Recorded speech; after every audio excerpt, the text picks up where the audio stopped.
When people find resonance in that, it's not why it would be harmony. Yeah. I knew you were going. I didn't know you were. You were Roy Patterson. I'm June Lacombe. There are some people here that have been clients for 30 years, and there are new people who have just seen the article that was featuring Paul Heroux in the paper that are here. So it's welcome, everyone. I'm going to first introduce Roy Patterson, and he is standing in front of his studio. And I just have to tell you that great things have come from this studio. Roy has pieces up and down the East Coast. He's participated in many sculpture symposiums. He is, I believe, the only artist that has done 2 complete pieces for the main sculpture symposium, that the Sculpting sculpture symposiums, and Roy has 2 pieces in that.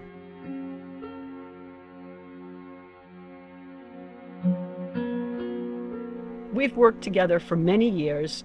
It is a Roy Patterson piece of sculpture that is in my entryway garden. It's in my rock garden that I look at every day. It's my welcome home piece. It's by Roy Patterson. And I have a beautiful bronze reclining figure that is on a marble table in my office that I look at every day. I just continue to enjoy the work that he's doing, and I've been looking forward to this studio tour. Thanks to June for hosting this. She was saying she's represented my work for over 30 years. So I think June has done more for promoting Maine sculpture than anyone I can think of. So thank you, June. And I think most of you met my wife, Wendy. She's been my companion in art for the whole journey. So she also tells me frequently that I'm a low talker. So if anyone can't hear me, raise your hand. I'll try to project a little. I'll tell you a little bit about my background. I grew up in Old Lyme, Connecticut. I think there were 50 kids in my graduating class, and our small school never had any art classes. I used to draw caricatures of my teachers and friends, but the idea that I could become an artist was never on my radar. My father was a cabinet maker, so I used to work in his shop during the summers. I always kind of had an urge to do something that wasn't utilitarian when I was working there. So one day I grabbed his chisels and an old chunk of firewood and carved a mask. Later that fall, a friend of mine bought it as a gift for his girlfriend. And then the following spring, bugs started crawling out of it. So my first sculpture was not exactly permanent, but sparked an interest. A friend of mine and I hitchhiked to Vancouver, across Canada. And when we got to Vancouver, we discovered a free university there. So we both signed up for a course in drawing and painting, and that's where I met Canadian artist Leroy Jensen. He was a terrific teacher, kind of tough. He really changed my life. My wife, Wendy, who's been with me for this whole journey, was living in DC. I wrote to her and told her that I'd found the master painter she'd been looking for. She drove out to Vancouver, and we both studied with Leroy for 6 years. Well, in '73, I was hired as an apprentice jade carver. That was actually my introduction to sculpture, really. I mean, apart from the little bit of wood carving I'd done. I had carved marble and limestone and stuff. I hadn't carved any granite until there was a percent for art competition, and one of my competitors was Cabot Lyford. And I knew that if I didn't present that I was going to carve a granite sculpture, that he would blow me out of the water. So I just went ahead and proposed a granite sculpture without ever having worked on granite. And I got the commission. Then I went to Barre, Vermont, and I shadowed a granite carver up there for like 2 days. He showed me all the tools and various techniques for carving granite. And I had 2 great big chunks of black granite dropped off in front of this studio before I had a road coming in here or anything. And had to figure it out. But it worked out.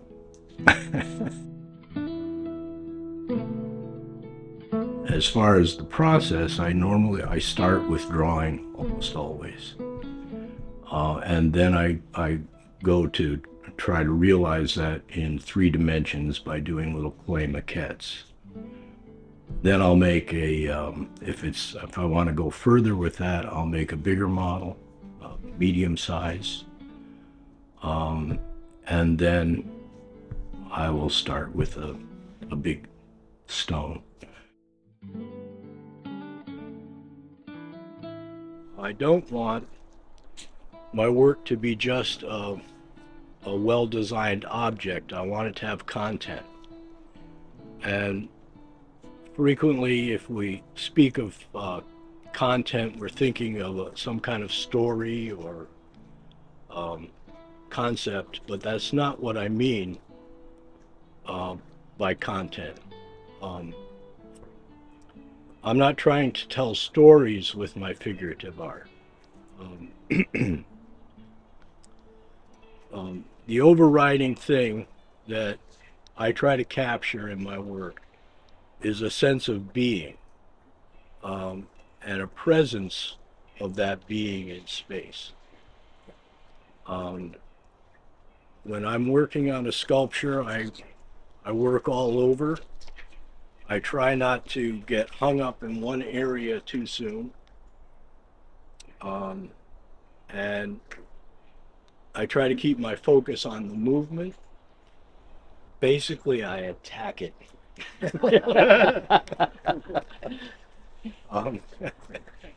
It's There's an amount of listening though, because you do have to find the grain, and you're working with that. So yes, it's a combination of that, and it's a real back and forth process.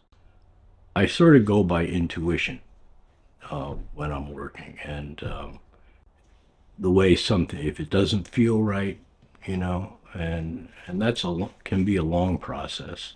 But that color, that like blue, Yeah, this has lavender a color. tremendous Oh, yeah. amount of variation. Yeah.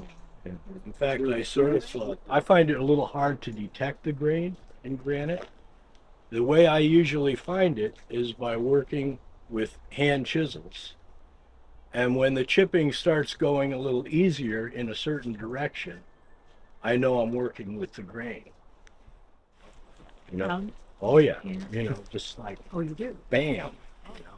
You hit granite, you really hit it straight on. If you're carving marble, you're doing it on an angle. But with granite, it just pops. Don't do You anything. hit it Yeah, straight. that's okay. Well, June, When I was carving this, they're the large pieces. We're moving it started going easier when I was going this way. Oh, okay. If I start going this way, it's a lot harder. Oh, so therefore you always work in this direction. Well, Not I always, but find that as I go. yeah. But yes, once I realized, then I actually did a lot of the forming with just the hand chisel. Oh, okay. But the fact that you didn't polish it all makes a huge difference to me. Makes it come alive. That's serendipity. They just look at Yeah. all the stone and it just Sure. fabulous. Yeah. You work in stone as Interesting well. stone. There are always surprises. You know, sometimes big surprises, sometimes not so bad. But yeah, there's always surprises, and the stone will dictate kind of where I end up going. Yeah, it's a back and forth, really.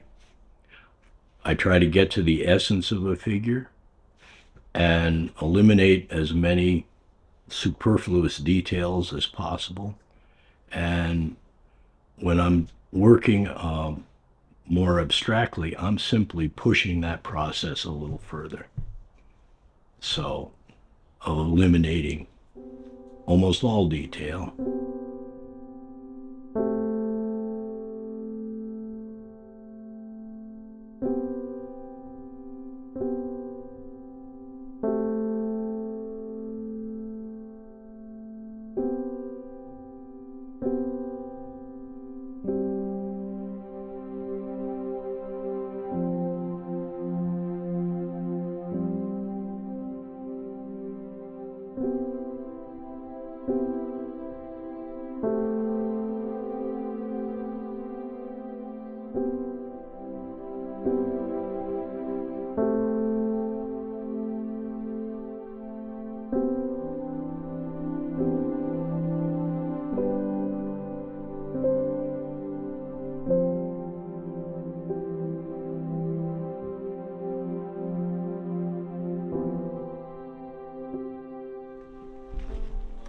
And this is another method of stone working, which is splitting the stone, which I do quite a bit of.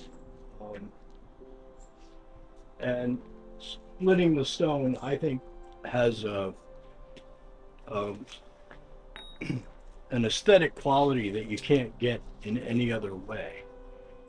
Yeah, what I do is I score all those chips over there came off of this piece. And what I do is I score it with the diamond saw blades, and then I chip it off with various chisels. So I do a combination of tracing along the line and tapping the wedges and shims until you hear a different sound, and then you know the stone's about to go.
You know, there's frequently I'll like go up to JC Stone in Jefferson, which is where I'll get a lot of stone. And I'll have something in mind, like, okay, I want to get a stone this size. You know, you get there and you can never find what you're looking for. So, so I get something as close to what I had in mind as possible, and I usually find something else. It's kind of like a candy shop, you know. You go up there and it's like, oh, there's this, you know. So you grab what I grab whatever I can, and go from there. I usually keep pushing things, you know. I'm stubborn that way. I mean, it's sort of like, you know, I think if I keep pushing, something's going to break through here. And that actually does happen. Yeah. You know, when I started that piece out there that became more realistic, I think I just wanted to go in that direction for a change. And then right after I was done with that, I felt like, man, I got to get back to the abstraction. I don't think about the outcome too much when I'm working on something. You know, it's like whatever happens, happens. Um, you know, if I don't try to project what people are going to see, how they're going to respond.